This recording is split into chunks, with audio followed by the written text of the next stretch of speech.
Hello my dear children, this is Daljit Kaur from KV number 1 Bathinda Kent. In this video, I'll explain the text to you and also explain the difficult word meanings to you. Let us start with the chapter now. Early in the new year of 1956, I traveled to southern Iraq. By then it had crossed my mind that I should like to keep an otter instead of a dog, and that Camasfena, ringed by water a stone's throw from its door, would be an eminently suitable spot for this experiment. So, here are some difficult words. I'm going to tell the meaning of those words to you now. Crossed my mind. Crossed my mind means a thought came into my mind. Okay? A stone's throw. A stone's throw means at a very short distance. Okay? Next, eminently. Eminently means highly or very. So, in this paragraph, the author says that in the beginning of 1956, soon after the author's dog passed away, he traveled to southern Iraq. He was too lonely without a pet but wanted to keep an otter instead of a dog this time. He thought that keeping an otter at Camasfena was good idea because the otter loved water, as Camasfena was surrounded by water, which was closed by. It was the perfect place to try this new idea of domesticating an otter. When I casually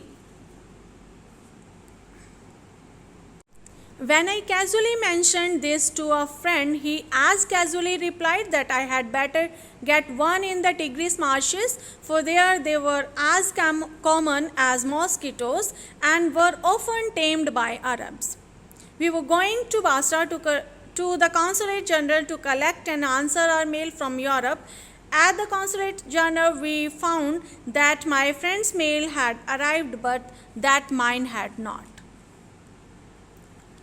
So, here, as common as mosquitoes means easily found. Tamed means to domesticate. Domesticated. Okay. So, on sharing his attention of domesticating an otter with a friend, the letter suggested that the author should get one from the marshes along the river Tigris, as otters were very commonly found there and were generally tamed by Arabs. They had this conversation when the narrator and his friends were going to Basra. Upon reaching, they discovered that only the friend's mail had arrived, but his mail was not yet arrived.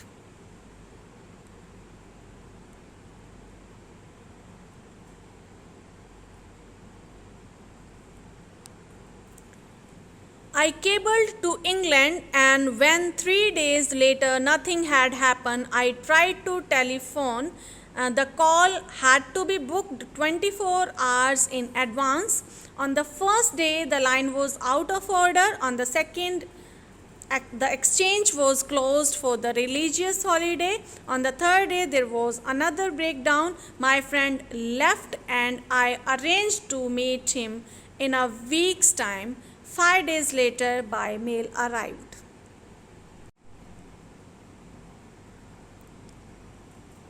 Here, the meaning of cabled is sent a message by telegraph.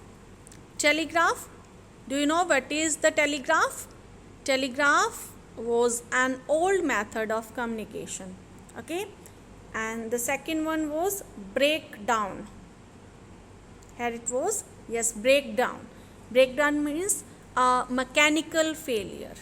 Breakdown means a mechanical failure. So here we see author tried connecting to England via telegraph, and when there was no response, tried connecting through a call which demanded to be booked a day in advance. He could not connect with him because of holiday and technical glitches for another 3 days. Finally, his friend left and they both decided to meet after a week. His mail arrived after waiting for 5 more days. I carried it to my bedroom to read, and there, squatting on the floor, there were 2 Arabs. Beside them lay a sack that squirmed from time to time. They handed me a note from my friend Harris, your author. With the opening of that sack began a phase of my life that has not yet ended and may, for all I know, not end before I do. It is in fact a thraldom to authors, an author fixation that I have since found to be shared by most other people who have ever owned one. Here, the meaning of sweating is crouch or sit with one's knees bent and one's heels close to or touching one's buttocks or the back of the one's thigh. Squirmed means twisted about. So here we see, as soon as the narrator received the mail, he went to the bedroom to read it, only to find 2 Arab men with a sack with twisted itself again and again. They handed him a note sent by his friend which stated that the otter was a gift from him. The otter was packed in a sack. The author considered domesticating an otter as the beginning of a new phase of his life that is still continuing. He developed deep affection and a unique bond with the otter that could only be understood by others who have ever owned an otter.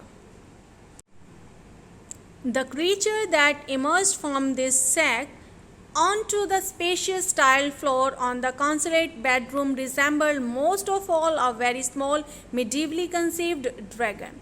From the head to the tip of the tail he was coated with symmetrical pointed scales of mud armor, between whose tips was visible a soft velvet fur like that of a chocolate brown mole. He shook himself, and I half expected a cloud of dust. But in fact, it was not for another month that I managed to remove the last of the mud and see the otter as it were in his true colors. So here the meaning of medievally conceived means an imagination of the Middle Ages. So here we see, as soon as the narrator opened the sack, what happened then? The otter came out of his on the tiled floor. He looked like a small version of the ancient imaginary creature, the dragon.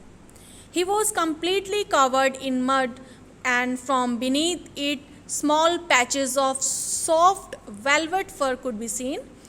The fur resembled the skin of a chocolate brown colored mole. He shook himself to get rid of most of it, but it took another month to continuous cleaning and washing to bring out his actual color.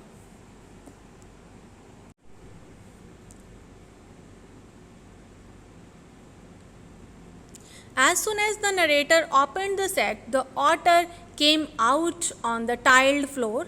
He looked like a small version of the ancient imaginary creature, the dragon. He was completely covered in mud, and from beneath it, small patches of soft velvet fur could be seen. The fur resembled the skin of a chocolate brown colored mole. She shook himself to get rid of most of it, but it took another month of continuous cleaning and washing to bring out his actual color. Mijbil, as I called the otter, was in fact of a race previously unknown to science and was at length christened by zoologist Leutrogale perspicillata maxwelli or Maxwell's otter. For the first 24 hours, Mijbil was neither hostile nor friendly.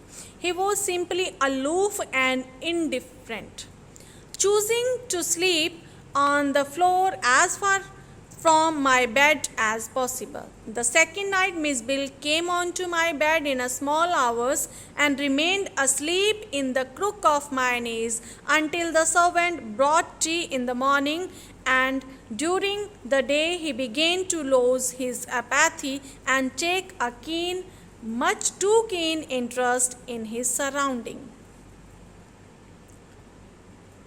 So the author named his pet Mijbil, or in short, Miz.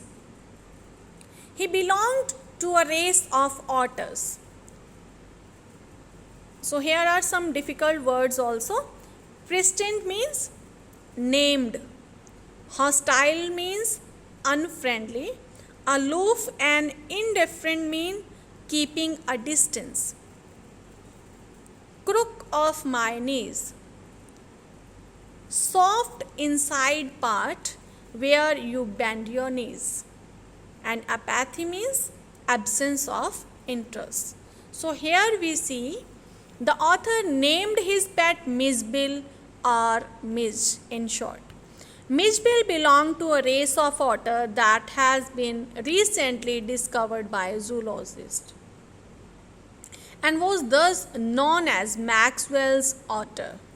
It took Otter a little time to open up and get comfortable in his new surroundings. He was at a distance on the first day, slept with narrator in his bed, lying on the crook of his knees. On the second day, he began to know his surrounding better on the third day. I made a body belt for him and took him on a lead to the bathroom, where for half an hour he went wild with the joy in water, plunging and rolling it in it, shooting up and down in the length of the bathtub underwater and making enough slosh and splash for a hippo. Thus, I was to learn is the characteristic of otters. Every drop of water must be, so to speak, extended and spread about the place. A ball must at once be overturned, or if it will not be overturned, be sat in and splashed in until it overflows. Water must be kept on the move and made to do things. When static, it is wasted and provoking. Yes, here the meaning of plunging is falling or sinking. Splashed means splashed. Static means motionless. And provoking means causing anger.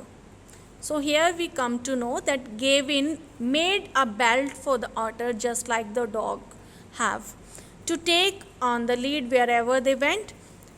When he first took the otter into bathroom, he discovered that Miz liked playing with water. He would jump and roll in the water like a hippopotamus did. Otters liked moving water. When Mijbil saw still water, it seemed that he got angry and would sit in it, splash it and try to overturn it from the ball. 2 days later, Mijbil escaped from my bedroom as I entered it, and I turned to see his tail disappearing round the bend of the corridor and that led to the bathroom. By the time I got there, he was up on the end of the bathtub and fumbling at the chromium tap with his paws. I watched, amazed. In less than a minute, he had turned the tap far enough to produce the trickle of water, and after a moment or two achieved the full flow. So he had been lucky to turn the tap the right way. On later occasions, he would sometimes screw it up still tighter, chittering with irritation and disappointment at the tap's failure to cooperate. Here, the meaning of fumbling is trying to do something in a clumsy manner. Chromium means a hard white metal used to make taps. It is a metal. Trickle means flow in a small stream. Okay, trickling of water, flow in a small stream. Chittering. Chittering means make a twittering or chattering sound. So here we see, soon after the otter became acquainted with the place, he escaped alone to the bathroom and tried opening the tap with his paw. Surprisingly enough, he managed to open the tap enough to get a trickle of water, then more to get the full flow, since he started by turning in it the right direction.